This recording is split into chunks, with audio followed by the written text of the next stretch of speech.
అనని ఆ చెట్లు బాధపడుతూ ఉంటే అవన్నీ రాలిపోయి కుళ్ళి కంపు కొడుతున్నాయి అన్ని తోటల్లోనూ అన్న వాస్తవాన్ని చూడటానికన్నా ఒకసారి ఈ అగ్రికల్చరల్ మినిస్టర్ అయినటువంటి అచ్చెన్నాయుడు గారు చిత్తూరు జిల్లాకు రావాల్సినటువంటి అవసరం ఉన్నది. మీ ముఖ్యమంత్రి గారు పర్యటన చేసిన తరువాత అధికారులతో ఈ పల్ప్ ఇండస్ట్రీస్కి సంబంధించినటువంటి వాళ్ళ యజమానులందరినీ పిలిపించి దానికి సంబంధించిన ప్రిన్సిపల్ సెక్రటరీ చిరంజీవి చౌదరి గారు తన సమావేశంలో 1,50,000 4 రోజుల క్రితం 1,50,000 టన్నుల్ని ఇప్పటి వరకు పల్ప్ ఇండస్ట్రీస్ కొన్నాయి. ఇంకా 1,70,000 టన్నుల్ని ఆ తోటల్లోనే ఉన్నాయి, వాటిల్ని కూడా సమీకరిస్తాము అని చెప్పిన మాట మర్చిపోతే ఎలా? 35 రోజులలో మీరు సమీకరించినటువంటి కొన్నటువంటి పంట 1,50,000 టన్నులే. ఒకవేళ మీరు చెప్పొచ్చు 4 రోజుల్లోనే మేము కొనేసామని. 35 రోజులలో మీరు 1,50,000 టన్నులు కొన్నారు. 4 రోజులలో మొత్తం 80% పూర్తి చేయలేరు.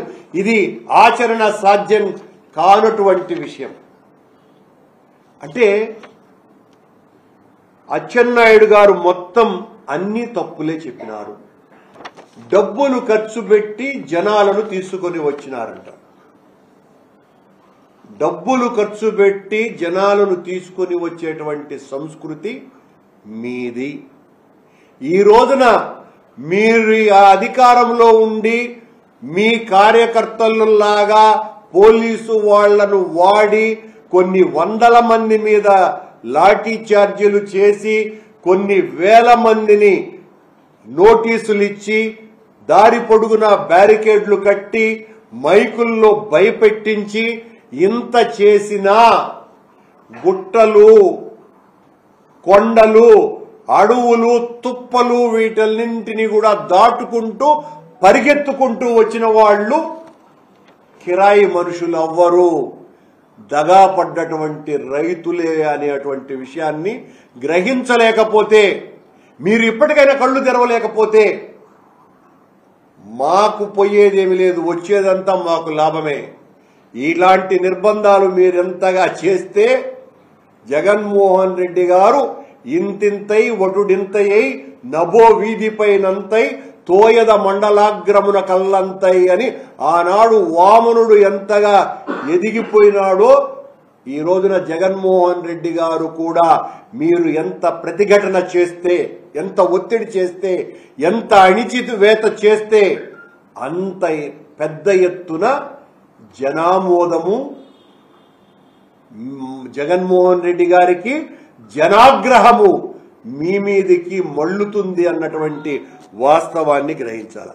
ఈయన అన్నారు మరొక మాట, 6 కిలోమీటర్ల దూరంలో హెలిపాడ్కు అనుమతి కావాలన్నారు. మేము అనుమతి అడగలేదు అచ్చెన్నాయుడు గారు. మీ అధీనంలో ఉన్నటువంటి జిల్లా ఎస్పీ గారు పలానా చోటనే మీరు హెలిప్యాడ్ పెట్టుకోవాలని ఆయన అక్కడైతేనే అనుమతిస్తాము అని ఆయన చెప్పిన తరువాతనే మేము ఒప్పుకున్నాం. ఆయన గారే ఈ రూట్లోనే వెళ్ళాలి అని ఆయనకు సంబంధించినటువంటి కింది స్థాయి పోలీసులు 1కి 4 సార్లు మా పార్టీ నాయకులకు ఆ రూట్ మ్యాప్ కూడా మరీ వచ్చి చూపించినారు. కానీ ఈరోజు ఏం చేసినారు, అదే రూట్లో జగన్మోహన్ రెడ్డి గారి కాన్వాయ్ బయలుదేరుతూ ఉంటే సాక్షాత్తు చిత్తూరు జిల్లా ఎస్పీ గారే అడ్డుకున్నారు. ఒక పూర్వ ముఖ్యమంత్రిని అడ్డుకొని నువ్వు వెళ్ళటానికి లేదు అని ఆయన ప్రవర్తించినటువంటి తీరు మొత్తం మీడియా ద్వారా వచ్చింది. మేము 100 మీటర్లలోనే అనుమతి ఇస్తామంటే ఒప్పుకోలేదంట అచ్చెన్నాయుడు గారు చెప్పినటువంటి మాట. మీరు 100 మీటర్ల దూరంలోనే ఇచ్చి ఉంటే ఆనందంగా ఒప్పుకొని ఉండేవాళ్ళం. అచ్చెన్నాయుడు గారు 100 మీటర్ల దూరంలో అక్కడెక్కడ హెలిప్యాడ్కు అవకాశం కూడా లేదు అన్న విషయాన్ని కూడా తెలియజేస్తున్నా. మాకు క్రిమినల్ ఆలోచనలు, సెట్టింగులు ఇలాంటి వాటితో మేము ఈ కార్యక్రమం చేశామట. క్రిమినల్ యాక్టివిటీ ఈ రోజున అధికారాన్ని అడ్డు పెట్టుకొని మీ ఇష్టం వచ్చినట్టుగా మామిడి రైతులను, మా కార్యకర్తలని కొన్ని వందల మందిని చితకబాదినారు. దానికి సాక్ష్యం ఇదిగో ఈ అబ్బాయి తల పగలగొట్టినారు. ఈ చంద్రశేఖర్ అనేటువంటి అబ్బాయిని శశిధర్ అనేటువంటి అబ్బాయిని తల పగలగొట్టినారు. దీన్ని కూడా మా కార్యకర్తలే పగలగొట్టినారు అని చెప్పగలిగే అంత నేర్పరితనం మీకున్నది అన్నటువంటి విషయం కూడా మాకు తెలుసు. ఇతను కేవలం మచ్చుకు మాత్రమే ఒకడు, కొన్ని వందల మందికి ఈ రోజు లాఠీ దెబ్బలు తగిలినాయి అన్నటువంటి విషయాన్ని గుర్తు చేస్తున్నా. ఇది మీ పాలన, మీ దౌర్జన్యం, మీ యొక్క దుర్మార్గపు ఎత్తుగడలు ఈ రోజున బంగారుపాలెంలో జడలు విప్పి ఆ విష సంస్కృతి విరాజిల్లింది. మీరు అనుకున్నారు, ఒక ప్రయోగం చేసినారు.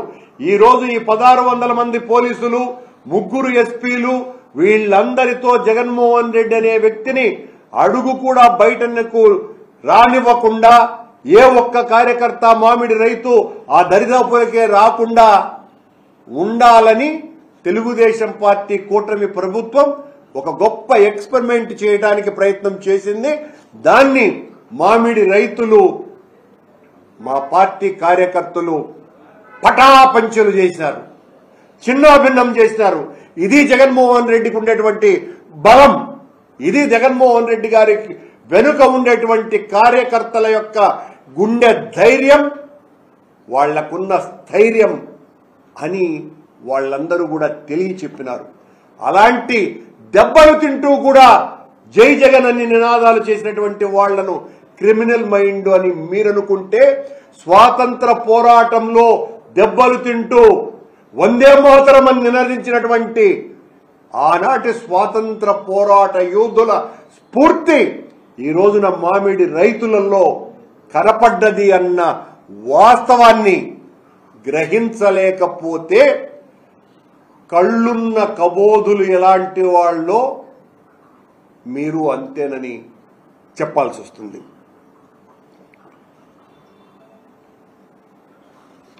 మా చిత్తూరు నుంచి 2 వీలర్స్లో డీజిల్ పోయకూడదునని, పెట్రోల్ పోయకూడదునని, ఆటోలలో పెట్రోల్ డీజిల్ పోయకూడదునని, ఆర్టీసీ బస్సుల్లో వచ్చే వాళ్ళనందరినీ కూడా దించేయటము, చెక్ చేయటము, ఇలా ఎన్ని రకాలైనటువంటి నిర్బంధ కాండ చేశారంటే చెప్పనవసరం లేదు.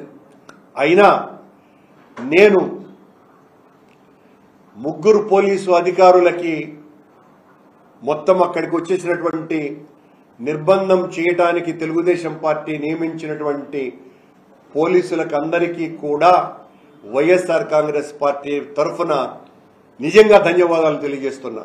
ఎందుకంటే మీ నిర్బంధాన్ని, ఆ కోట గోడల్ని బ్రద్దలు కొట్టి ఈ రోజున జగనన్నకున్నటువంటి బలం, మా కార్యకర్తలకు ఉన్నటువంటి పౌరుషం ఏంది అన్నటువంటిది మొత్తం రాష్ట్రానికంతా తెలియజేపేటువంటి మహదవకాశాన్ని కలిగించినటువంటి పోలీసులకు కూడా శతకోటి వందనాలు తెలియజేసుకుంటున్నాను.